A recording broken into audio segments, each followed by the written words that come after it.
In Greek history, a Krifo Scholio was a supposed underground school for teaching the Greek language and Christian doctrine, provided by the Greek Orthodox Church under Ottoman rule in Greece between the 15th and 19th centuries. Many historians agree that there is no evidence that such schools ever existed. Other historians accept that secret schools only existed during periods of intense Islamization. Others see it as a possible myth, and others believe that the Krifo Scholio was a reality. Professor of philology Alkes Angelou, in one of his last publications on the subject, finds that the Krifo Scholio persisted as a national myth. School textbooks in Greece treated the Krifo Scholio as factual until the late 20th century, when it was finally removed, despite some political controversy, as a national memory which had been, to some extent, fictitious,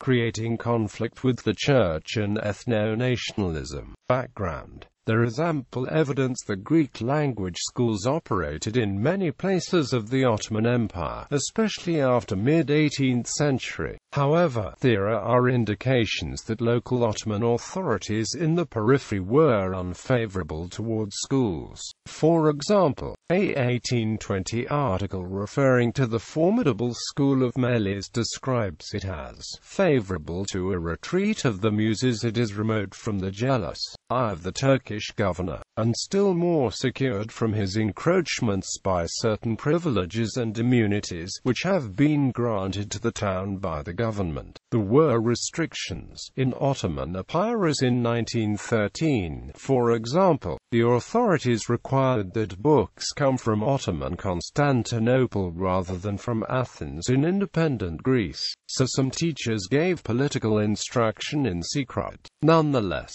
it is sometimes said in Greece today that the Ottoman authorities prohibited education in the languages of non-Muslim subject peoples, obliging Greeks to organize small, secret schools in monasteries and churches. Supposed sites of such secret schools are today shown in many places in Greece, notably at the Philosopher Monastery in Dimitsana. These schools are often credited with having played a decisive role in keeping Greek language and literacy alive through the period of Turkish rule. An early claim of repressed education of Greeks is found in a speech of Konstantinos Oikonomou in 1821. He says that schools in Ottoman Empire operated under the pretext of teaching religion and commerce.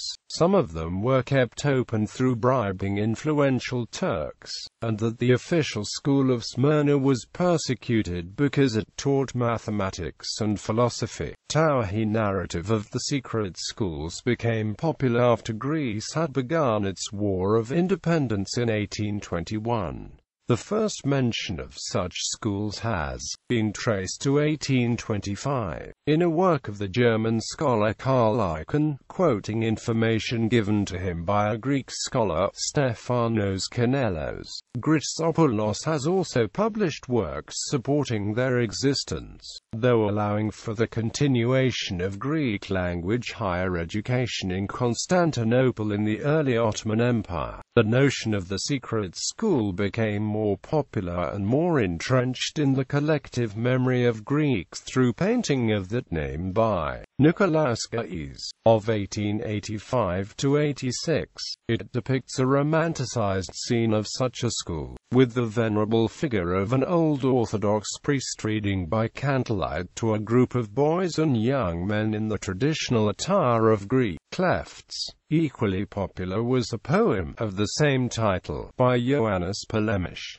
Its first stanza runs, Krifo Scholio is a myth. Among scholars who argued against the existence of the secret schools as early as the first half of the 20th century, were the historians Demetrios Kamburoglou, Manuel Gedeon, and Yanis Flachoyannis.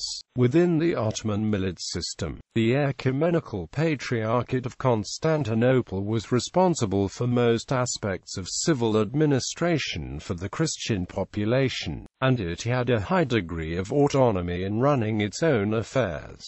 Hence the Church was free to run schools wherever it desired. The existence of many public, legally operated Greek schools is in fact well attested, especially in the larger towns after the 17th century, although the Church never went so far as to organize a full-scale school program for the whole of the population. Outside the scholarly literature, there continues to be considerable support for the existence of these schools. Another approach accepts that Ottoman administration did not try to forbid Greek Christian schools, but argues that patriotic ideas, national consciousness and modern Greek history were spread through secret lessons given in secret places, by teachers propagating the idea of national liberation.